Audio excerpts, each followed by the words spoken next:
문을 통하여 양의 우리에 들어가지 아니하고 다른 데로 넘어가는 자는 절도요 강도다.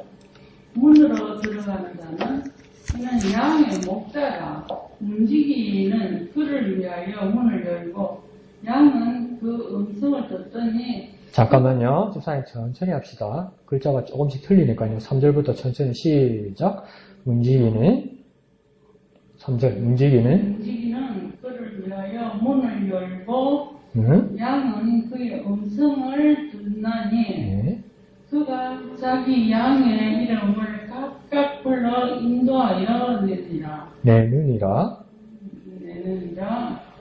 자기 양을 다 내놓은 후에 앞서가면 양들이 그의 음성을 아는 거로 따라오되 타인의 음성을 알지 못하는 거로 타인을 따르지 아니하고 도리어 도망하느니라. 예수께서 이 비유로 그들에게 말씀하셨으나 그들은 그가 하신 말씀이 무엇인지 알지 못하니라. 그러므로 예수께서 다시 이르시되 내가 진실로 너희에게 말하노니 나는 양의 문이라. 나보다 먼저 온 자는 다 절도요 강도니 양들이 듣지 아니하였느니라. 내가 문이니 누구든지 나로 말미암아 들어가면 구원을 받고 또는 들어가면 나오면 꼴을 얻느니라. 얻으리라. 도둑이 오는 것은 도둑질하고 죽이고 멸망시키려는 것뿐이요. 내가 온 것은 양으로 생명을 얻게 하고 더 풍성히 얻게 하려는 것이라. 나는 선한 목자라. 선한 목자는 양들을 위하여 목숨을 버리거니와 싹구는 목자가 아니요 양도 제 양이 아니라 이리가 오는 것을 보면 양을 버리고 달아나니 이리가 양을 물어가고 또 붙이느니라. 달아나는 것은 그가 싹구는 까닭 때 양을 돌보지 아니함이나 나는 선한 목자라. 나는 내 양을 알고 양도 나를 아는 것이 아버지께서 나를 아시고 내가 아버지를 아는 것 같으니 네. 나는 양을 위하여 목숨을 버리노라. 또 이 우리에 들지 아니한 다른 양들이 내게 있어 내가 인도하여야 할 터이니 그들도 내 음성을 듣고 한 무리가 되어 한 목자에게 있으리라. 내가 내 목숨을 버리는 것은 그것을 내가 다시 얻기 위함이니 이로 말미암아 아버지께서 나를 사랑하시느니라. 이를 내게서 빼앗은 자가 있는 것이 아니다. 내가 스스로 버리노라. 나는 버릴 권세도 있고 다시 얻을 권세도 있으니 이 계명은 내 아버지에게서 받았노라 하시니라. 이 말씀으로 말미암아 유대인 중에 다시 분쟁이 일어나니 그 중에 많은 사람이 말하되 그가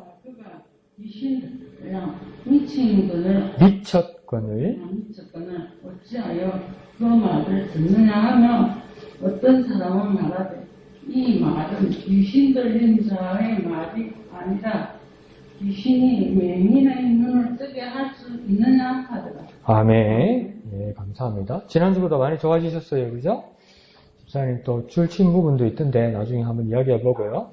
자, 오늘 본문을 보면 크게 떠오르는 한 단어는 뭔 것 같습니까? 주제가 많이 이야기했는데 여러분 생각, 정답을 물어보는 게 여러분 생각이 오늘 본문에서 뭐라고요?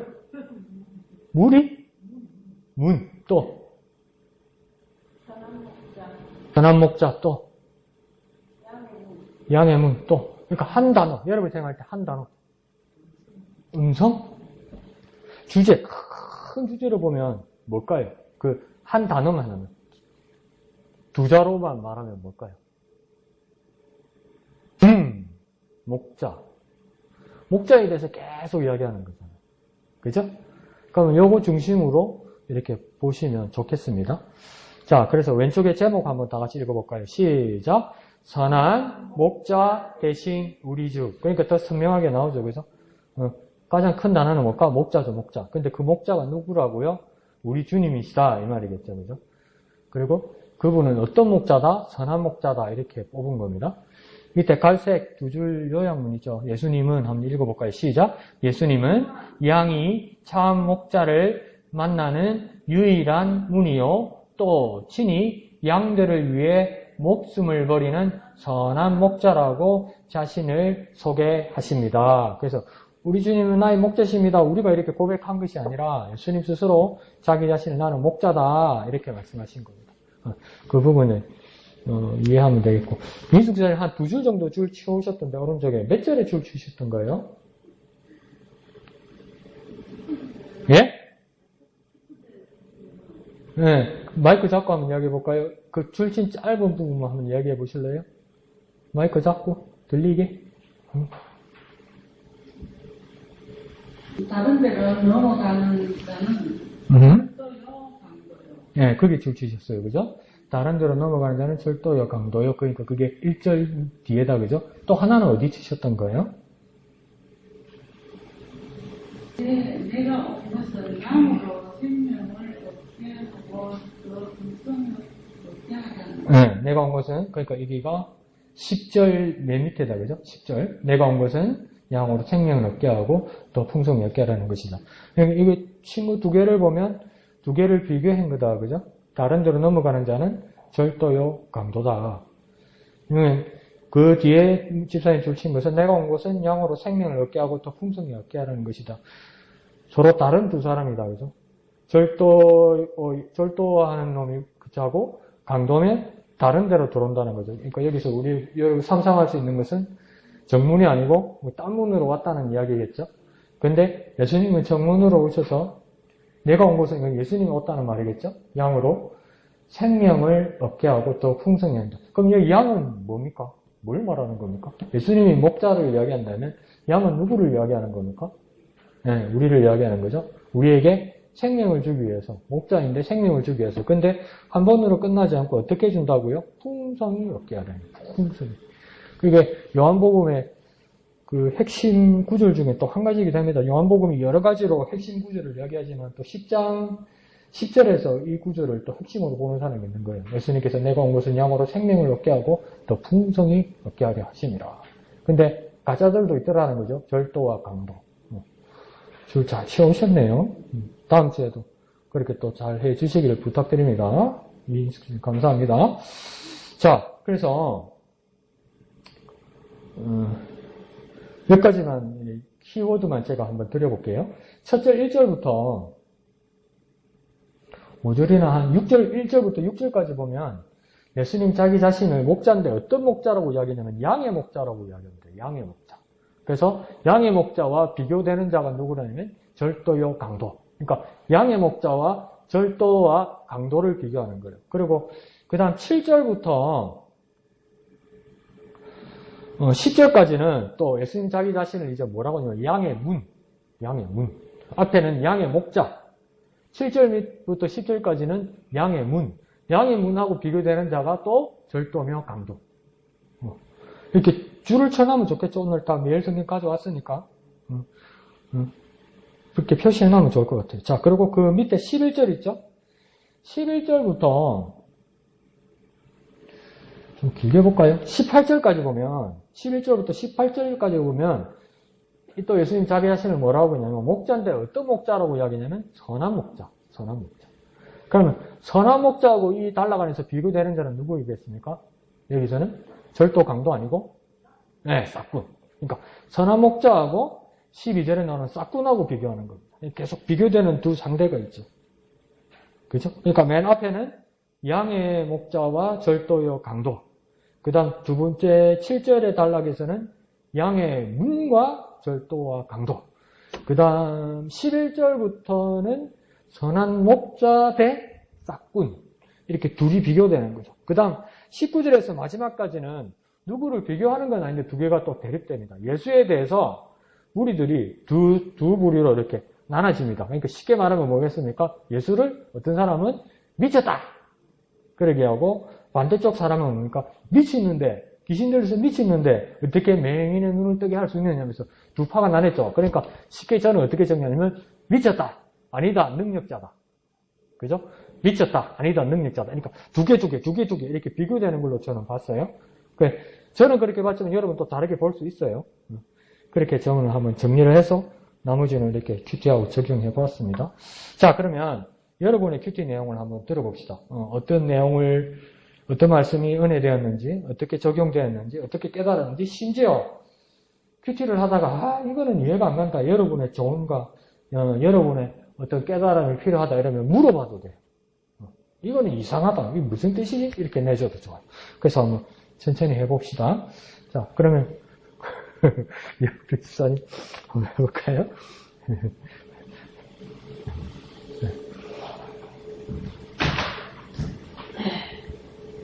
네, 저는 2절요. 예. 문으로 들어가는 이는 양의 목자라. 문지기는 그를 위하여 문을 열고 양은 그의 음성을 듣나니 그가 자기 양의 이름을 각각 길러 인도하며 내느니라.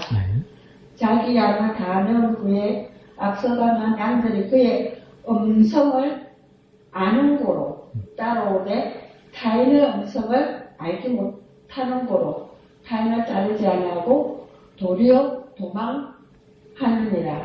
그래요. 우리가 정말 무슨 문제가 생기면 이렇게 선택을 해야 되는 이런 계기들이 참 많이 있어요. 그럴 때 우리가 진정 주님의 말씀 안에 주님의 말씀으로 우리가 주님의 말씀에 주파수를 맞추면서 나가면 주님께서는 언제나 좋은 길로 인도해 주시고 그거를 세밀히 알기 위해서는 주님의 말씀에 주님의 음성에 귀를 기울여야 되겠다. 예. 그래서 그 음성을 따르고 다른 타인의 음성에 우리가 따르지 않기 위해서는 더 세밀하게 하나님 말씀에 더 깊이 가기 위해서 우리가 정말 하나님 말씀으로 주님의 말씀으로 더 하루하루를 나갔으면 하는 바람입니다.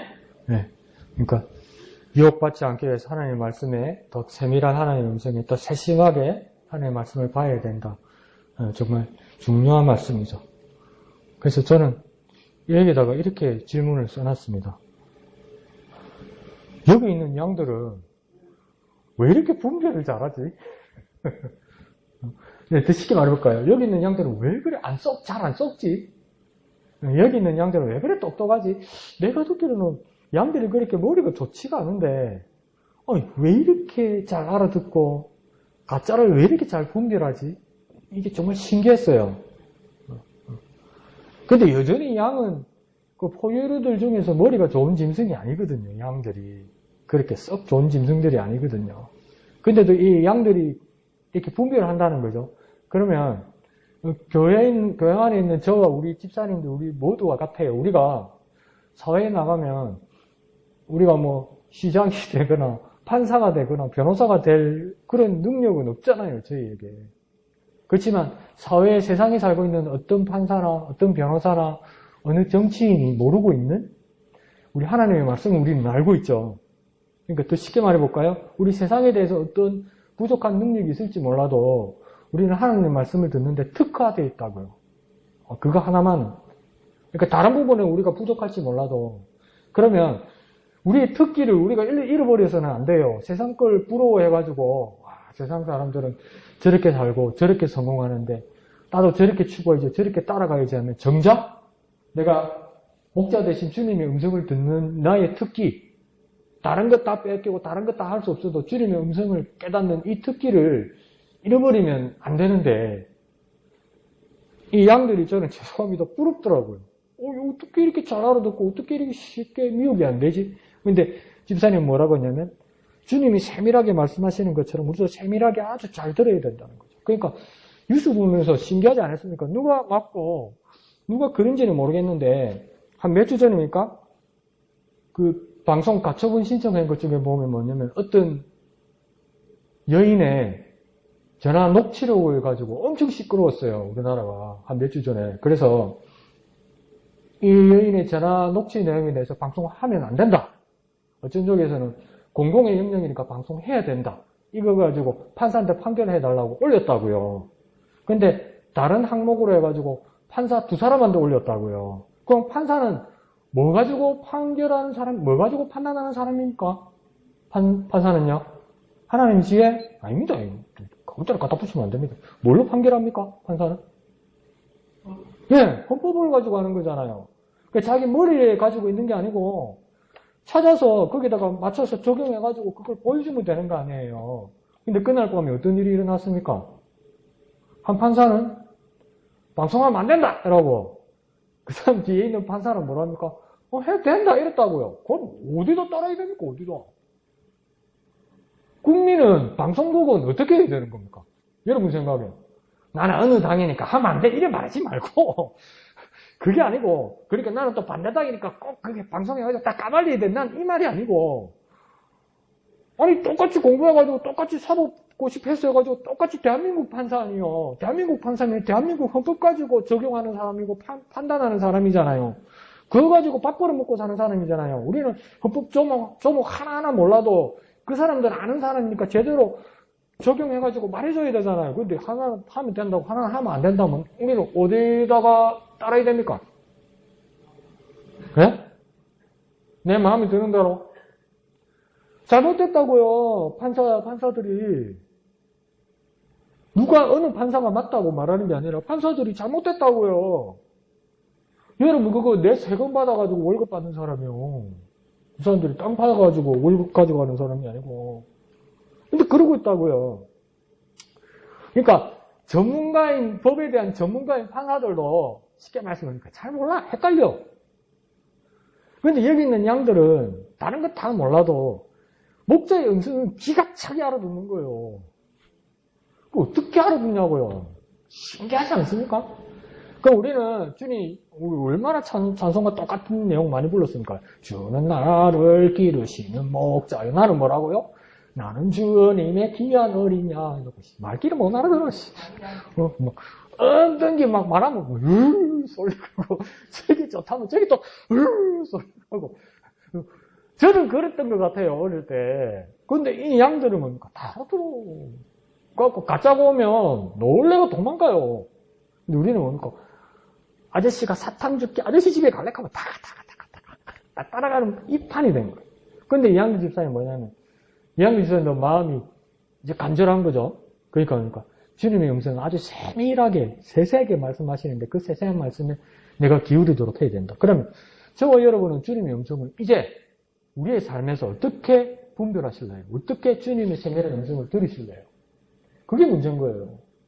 옛날에 예수님의 제자들은 예수님이 딱 눈 뜨고 예수님과 따라가고 듣고 하는 거지. 그래 안 들으면 내 죄에 대해서 내가 책임지는 거고.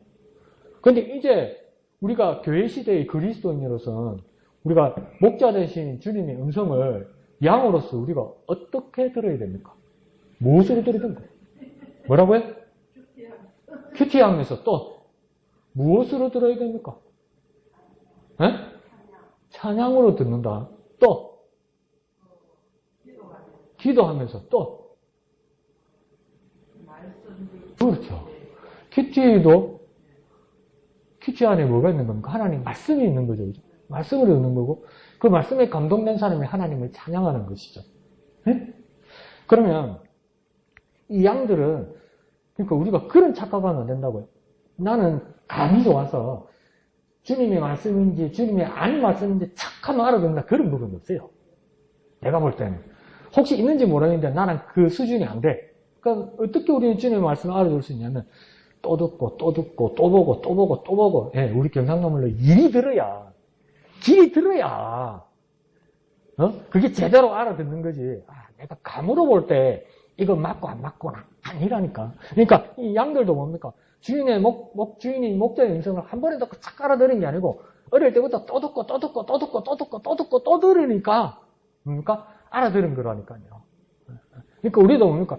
이 판사들 그 법조문 외워가지고 시험 쳐가지고 판사 돼놓고 판사 되고 나니까 공부 안 해가지고 엄청 그 법 적용해가지고 어떤 거를 빵속해라 하고 어떤 걸 하지 마라 하면 국민들은 어떻게 해야 되냐고. 그 우리가 주님의 말씀을 주님으로부터 은혜를 먼저 받고 구원받은 우리가 그러니까 주님의 말씀에 헷갈리면 안 되는 거예요. 잘 헷갈리죠. 그러니까 우리가 이걸 극복하는 방법은 뭡니까?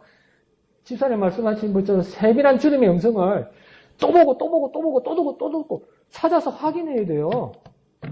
그 훈련이 되고 그 연습이 돼야 돼요. 계속 지루한 것 같고 말도 안 되는 반복 같아도 계속 막 이인숙 집사님 지겹도록 하루에 10번 읽어오라고 막 하루에 10번 줄 쳐오라고 막 계속 이거 해갖고 뭐가 되겠노 싶어도 계속 하면 입이 부드럽게 나오고 자유롭게 읽어진다니까요. 자유롭게 내 마음에 온다니까요. 와, 이 양들은 그런가 봐요. 참 희한하죠. 그리고 그 보면 이게 양하고 목자하고 절도하고 강도들만 있는 게 아니고 2절에 보면 몸으로 들어가는 이는 양의 목자라 이랬잖아요. 근데 3절에 보면 누가 나옵니까? 처음에 문지기가 나오죠. 문지기는 목자 아닙니까? 문지기는 말 그대로 뭡니까? 문 지키는 자입니다. 그러니까 양이 있고 목자가 있고 또 누가 있다는 겁니까? 문지기도 있어요. 문지기도 있어요. 그 문지기는 뭐 하는 사람입니까? 예? 뭐라고요? 말씀해보세요. 뭐라고요? 양을 지키는 사람? 목자가 양을 안 지키나요? 문지기는 뭐 지킵니까? 문지기는 문 지키겠지. 목자는 양 지키고. 그러니까, 목자를 돕는 조력자가 또 있다는 겁니다, 이게. 문지기나 목자나 같은 자가 아니고. 그래서, 그런 이야기가 있어요. 그거 이상하지 않습니까?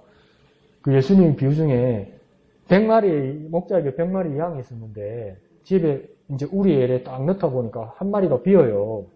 그래서 길 잃은 그 한 마리 양을 찾아서 목자가 나가죠. 한 마리 양을 두고, 한 마리 양을 찾아가서 우리가 그 감동됐잖아요. 그럼 9마리 있자고. 그 밤에. 그쪽으로 이제 맹수가 들어오면, 예? 안전한 곳에 있으니까. 예? 예. 두 명씩 있었어요. 그러니까 한 사람은 목자고, 한 사람은 문지기라고. 문제는. 한 사람이 안 지켜요. 그러니까 문지기에게 9마리를 맡겨놓고, 길이는 한 마리 양을 찾아서 목자가 가는 거죠. 그러니까, 조력자가 있다는 겁니다. 동력자가 있다는 겁니다. 예? 그러니까 예수님께서 전도로 내보내실 때도 둘씩 짝지어 내보내셨죠. 돕는 자가 있고 조력자가 있다는 겁니다. 그러니까 주님의 나를 일할 때 결코 외로워하지 마시고 또 주님의 일을 위하여 나가는 자들에 대해서 여러분이 정말 동력자가 돼줘야 되는 겁니다. 나가서 한번 잘해봐라. 잘 되는 거 한번 보자. 그래갖고 실패하고 봐라 내가 뭐라도 이러면 안 되는 거예요. 조력자가 되고 그 외롭지 않게 정말 힘을 주고 기도할 수 있고 도움을 줄 수 있고 같이 갈 수 있고 그런 사람 그게 문지기가 있는 거죠. 이해하시죠? 그럼 봅시다. 목사님. 저는 6절에 있는 말씀이요. 네. 그 비유로 그들에게 말씀하셨으나 그들이 그가 하신 말씀이 무엇인지 알지 못하더라. 네. 19절을 보니까 이 말씀으로 말미암아 유대인 중에 다시 분쟁이 일어나니 하는 이 말씀들 속에서 분쟁이 일어났다라고 하는 것, 분쟁이 없이 살면 참 좋지요. 우리가 그 분쟁이 일어나는 것보다는 서로 하나 되어지고 이렇게 화목하게 살아가는 건 참 좋은데 이게 분쟁이 일어났다라고 하는데 문제는 무엇 때문에 분쟁이 일어났느냐 하면 이 말씀으로 말미암아 분쟁이 일어났다는 거예요. 무슨 욕하고 막 뒤에서 막 뒷담화하고 막 그것 때문에 일어난 것도 아니고 말씀이라고요. 그 말씀이 누가 한 말씀이냐면 주님께서 하신 말씀이시거든요. 또 다른 말로 얘기하면 진리거든요. 진리 때문에 분쟁이 일어났어요. 그냥 회피하고 도망가고 싶고 그래 어쩌면 이 분쟁을 없이 하고 싶은 것이 그냥 뭐 한 가족의 어떤 말씀 때문에 일어나게 되어지는 분쟁이라고 한다면 더더욱이나 또 분쟁이 안 일어났으면 좋겠다라고 하는 생각을 하는 것이 당연할 텐데 과연 이 말씀 때문에 혹은 진리 때문에 일어나게 되어지는 분쟁이 있을 때 과연 나는 그 진리 쪽으로 따를 수 있나? 계속적으로 한없이 그냥 갈등이 싫어가지고 그냥 포기하고 그냥 대충 어느 정도 선에서 타협하고 있는 것은 아닌가? 갈등이 일어날 때 나는 어떤 태도를 취하나? 어떤 그런 생각들도 했거든요. 오늘 20절에 보면 귀신 들려 미쳤다 그런 사람도 있고 21절에 보면 귀신 들린 자가 어떻게 매기는 눈을 뜨게 할 수 있는 그러니까 예수님을 보고 귀신 들렸다 귀신 들리지 않았다 라고 우리가 그 분쟁의 내용 가운데 있거든요. 그러니까 예수님께서 말씀하신 그 말씀 때문에 분쟁이 일어났는데 그 더 근본적인 모습을 보면 예수님이 누군지에 대한 그 생각들 때문에 그분의 말씀이 미친 소리로 들리기도 하고 미친 소리가 아닌 걸로 들리기도 하는 그런 모습이 있는데 나는 과연 그 진리에 대해서 정확하게 이건 주님께서 말씀하신 진리다라고 난 얘기할 수 있나? 그리고 분쟁 가운데서 두려움 없이 이게 진리다라고 얘기하며 타협하지 않고 나아갈 수 있나? 나는 예수님을 미친 자로 얘기하고 있는 건 아닌가? 그런 생각들을 좀 해봤어요. 그냥 가끔은 자신 없는 특히 이제 가족들과의 그런 시간들을 보내면서 또 부딪히게 되어 자녀들하고의 그런 생각들이 부딪히게 되었을 때 과연 그때도 나는 과연 그렇게 할 수 있나? 이게 진리다라고 이게 진리니까 무조건 따라와야 된다라고 얘기할 수 있나? 분쟁을 안 일으키려면 결국은 타협을 해야 되거든요. 타협하지 않으면 결국 분쟁이 일어나고 심지어는 가족 간에도 큰 소리가 날 수밖에 없으니까 아니면 그 분위기가 험악해질 수밖에 없으니까 나는 이제 어떤 태도를 취하는 게 옳을까? 같은 그런 부분들 난 제대로 이번 명절 때 제대로 대처했나? 라고 하는 그런 생각이 듭니다. 결론은 없지만 그럼에도 불구하고 고민은 좀 더 해야 되겠다는 생각이 있습니다. 저도 기억납니다. 이현택 목사님, 이현택 집사님 장례 처음 가서 이제 이미 이제 고인 되셨지만 그때 이제 고인 임종하시는 순간을 저희가 뵙지 못했으니까 첫 예배를 장례식장에서 드릴 때 끝나면서 그렇게 원래 목사님 형제들은 다 화목하시니까 그럴 위험은 없었지만 만에 하나를 위해서 제가 그렇게 부탁드렸던 기억이 나요. 오래간만에 만난 형제, 친척, 가족들에게 같이 모여있으면 그냥 좋은 이야기하고 덕담만 하고 수고했다고 격려만 하는 게 제일 좋을 것 같다. 고인을 위해서. 그리고 내가 이 말은 안 하려고 했는데 해야 되겠다는 말을 하지 말라. 이 말을 안 하려고 했는데 안 하면 딱 된다. 제가 그렇게 말하면서 웃었던 적이 있는데 목사님도 이제 어른이 되셨어도 집안에 제일 한 집안의 큰 어른이 되셨어도 또 깊이 생각하셔야 되니까 그 분쟁이 없게 하기 위해서 어떻게 보면 참으시는 거죠. 참으시는. 뭐 어른인데 뭐 주장하시면 되죠. 그리고 뭐 밑에서 반발하더라도 권위로 뭐 누르시면 뭐 속으로 뭐라 하든 간에 가장의 뭐 죄송합니다 명령을 뭐 1차적으로 따를 수밖에 없겠죠. 뒤에 뭐 불만이 있어도 그렇게 하실 수도 있지만 그 마음의 상처까지도 주고 싶지 않은 그 마음 때문에 그러시는 것 같아요. 이해를 해요. 근데 대부분 명절을 지내면서 추석 때는 저도 괜찮은데 요번 설은 마음이 왜 그런지 모르겠다가 그런 생각이 들었어요. 어머니 아버지 살아계실 때 꼭 명절만 다 돼가면 우리 할머니하고 우리 아버지가 그렇게 어머니한테 짜증을 많이 부리셨어요. 이유가 없이. 그러니까 트집을 많이 잡으셨어요. 뭔지는 모르겠는데. 큰며느리가 제일 바쁜데 명절에는 그죠 집사님. 제일 바쁜데 꼭 트집 잡고 집사님도 그럴 때 겪을 때 있죠. 괜히 시동생까지 와가지고 떼 가는 거 가지고 뭐 이상한 소리하고 속상하게 하고 그런 경우를 제가 어릴 때 자주 봤어요. 그래서 내가 지금 생각해 왜 그럴까? 왜 그럴까? 그 어머니가 어떨 때는 참으시다가 어떨 때는 못 참으셔서 왜 대목되니까 또 이러냐고 그러신 적도 있었어요. 시어머니하고 남편한테.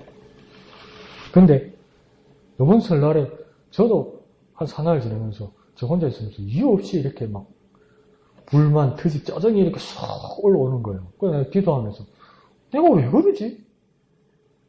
무슨 이유이지?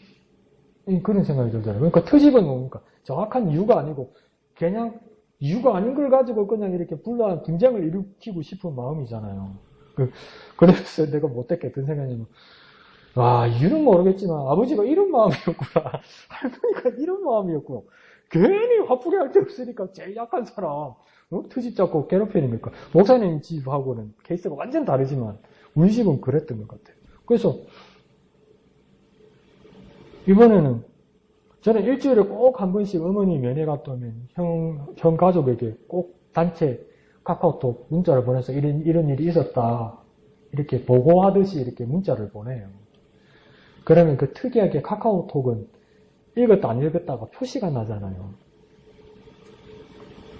이제 오늘이 설이 지나죠. 지난주 면회 갔다 오고 오늘까지 안 읽은 사람이 있어. 저는 이제 막 상상의 나래를 펴는 거예요. 무슨 일이지? 왜 그러지? 내가 뭘 잘못했나? 뭐 신기를 불편하게 했나? 그럼 내가 말해볼까? 전화를 해볼까? 전화하면 좋은 일이 안 생길 것 같은데. 왜 그러니까 첫 번째 내 마음이 틀어져 있으니까 제 마음입니다. 그래서 지금까지 아무 말 안 했어요. 근데 바꿔서 생각해봤어요. 무슨 일인지 모르지만 저 집에도 누가 지금 십사가 틀어진 사람이 있구나. 그럼 건들면 안 되지. 내가 건들면 안 되지. 나도 마음이 틀어져 있지만 저기도 틀어진 사람이 있을 건데 잘못 건들면 필요 없는 분쟁이 일어나겠지. 그런 마음으로 이 명절을 보냈어요. 이유는 모르겠는데 아버지 할머니가 그러던 것? 그때 그러던 것? 친척들이 그러던 것? 제가 이유 없이 생기는 이상한 마음? 그래서 혹시나 저쪽 집도 그런 누가 있지 않을까? 그러면 뭡니까? 아주 믿음이 없는 소리겠지만 네? 어른들 말로 건들지 말자. 건들지 말자. 긁어 부스림 만들지 말자.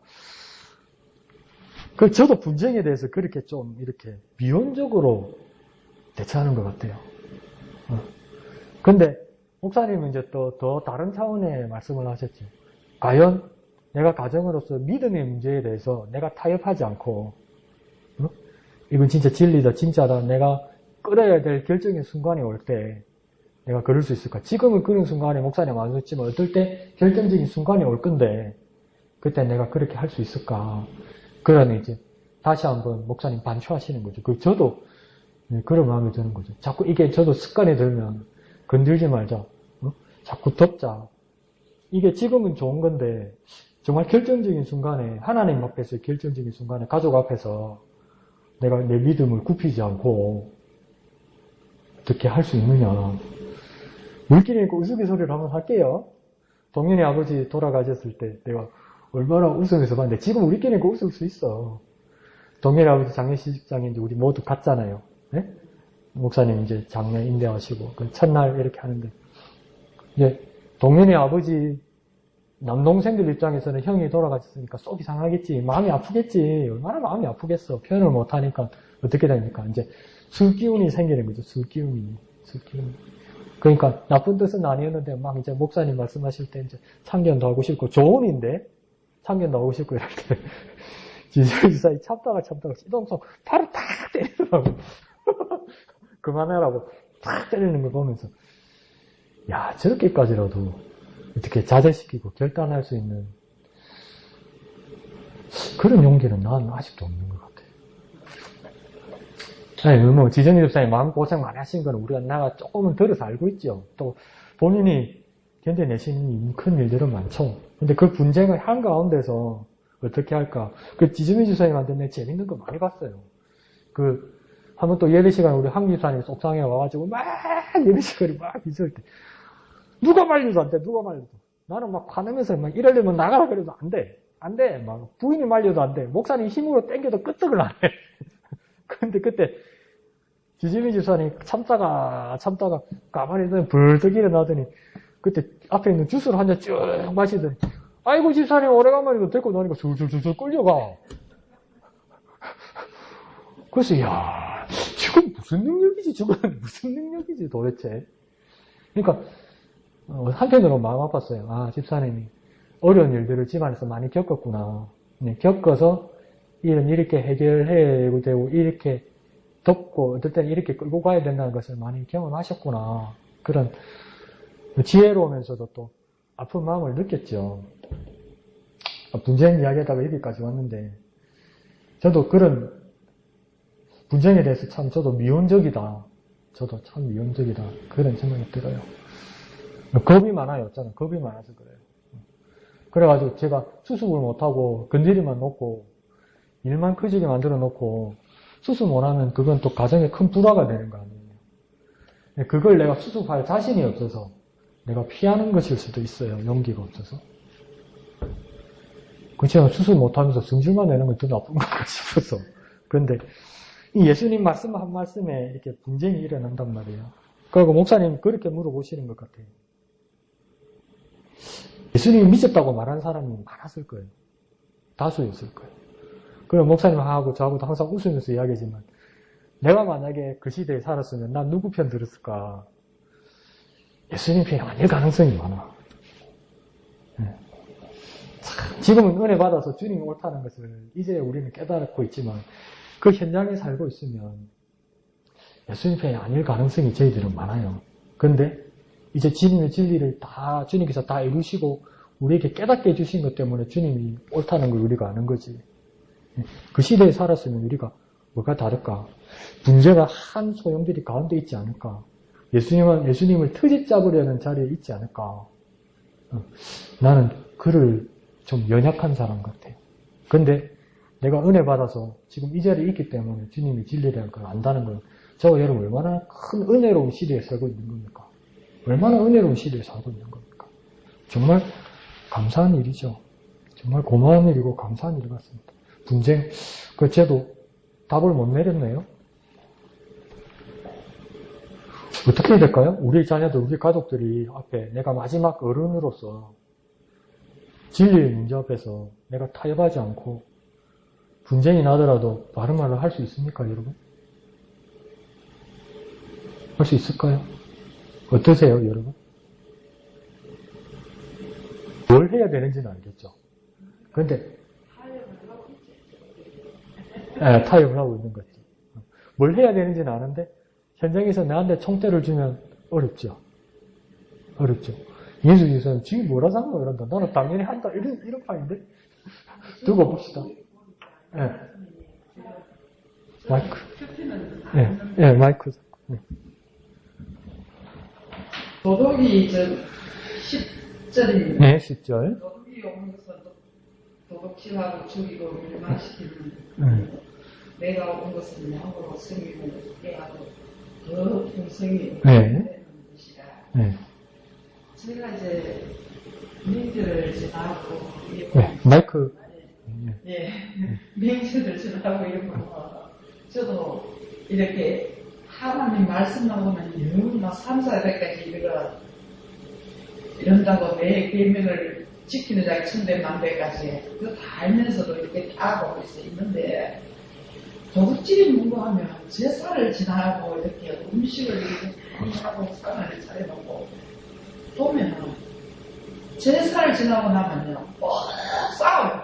싸우면 저는 말리는 일이라 막 이렇게 막 시동생하고 시집오는 벽에 싸우고 서로가 뭐 어떠니 저떠니 하고 근데 그러면 그 도둑이 오는 것을 도둑질하고 죽이고 귀신이 오는 것을 우리를 다 죽이고 멸망시키는 것밖에 없고 예수님이 오시는 것은 양으로 더 풍성하게 얻게 하려 하는 것이다. 그러니까 우리가 예배를 드리고 이렇게 가면 힘을 얻고 진짜 풍성하게 마음이 즐겁고 집에 갈 동안 너무 마음이 편안하고 그런데 이렇게 귀신한테 묶여갖고 이래 한 사람들 보면 제사 지나고 나면 우리 아들 큰아들도 이게 얼굴 보면 지 얼굴이 아니라 얼굴 모양 그러고 막 시동생도 보고 이래 보면 자기 얼굴도 알고 이상하게 이렇게 무시한 적이 더라고 아침에 거기도 보면 뭐 준다고 이렇게 보면 뭐 부채에 불자 그걸 갖다가 이렇게 다 세워놨는 거 보면 그 아줌마 자고 나면 모습 자다가 일어나면 또 귀신 같은 얼굴 그런 게 이렇게 편안한 그런 게 있고 그래서 저도 이제 아까 이양도 지사 말씀드린 음성에 하나님의 음성에 말씀에 민감하게 세밀하게 듣고 우리가 알고는 이미 말씀을 가지고 있지만 우리 목사님 말씀처럼 이렇게 이걸 가능하게 이렇게 타협을 하지 않으면 저는 타협을 하고 있거든요. 그러면서도 내 음식을 하면 십자가를 새기고 그리고 이렇게 제사상을 차려놨는 데서 전부 또 이렇게 기도를 하래요 또. 그러니까 제가 뭐 하나님 앞에 뭐 감사하고 영광 돌리고 뭐 이런 기도밖에 더 나왔습니다밖에 뭐 그런 기도만 할게 신호성이 뭐 하는 것에 소리가 딱 들리더라고. 그래 뭐 기도를 이렇게 하고 또 그 제사 이제 지나면 거기서 뭐 한불 키워놓고 뭘 일어나놓고 째려놔놓고 정말로 마음이 어떻게 할 줄은 모르겠는 거라 기도하지도 그래도 뭐 하락하는 게 순종하면서 그래요. 합니다 하면 뭐 다른 기도가 없고 아버지 뜻이 하나님 나라가 이곳에 이루어 달라고 하고 제가 평생에 감사하는 기도 우리 가정을 보고가지고 그리고 뭐 없거든요. 뭐 전부 다 좋게 막 그렇게 기감된 삶을 살게 해달라고 뭐 그런 게 없는데 보니까 우리가 이 말씀을 예배를 저도 오늘 저녁 같은 너무 피곤해가지고 수요일에 가야 되나 안 가야 되나 이 오니까 찬송을 들으면 눈물이 나고 이 성인은 너무 즐겁고 막 좋고 난 너무 좋은데 힘을 얻고 우리 가요. 그러고 또 한 3일 동안 또 살아갈 수 있는 생기는데 그러니까 우리가 이게 마귀가 사탄이 주는 마음은 오늘 저기 시작을 우리 은혜를 뺏어가고 배를 죽이고 멸망길을 빠지는 것밖에 없거든요. 이렇게 하나님 앞에 나오니까 이렇게 너무 이야기를 없어도 이렇게 그렇게 해야 되겠다. 오늘 저렇게 기분이 그래서 좋습니다. 감사합니다. 지혜우 집사님 말씀하신 것처럼 세상의 제사는 죽이는 것만 같고 주님 앞에 나오는 예배는 우리를 살리는 것을 느낀다. 좋습니다. 제사는 죽이는 것이고 예배는 살리는 것이다.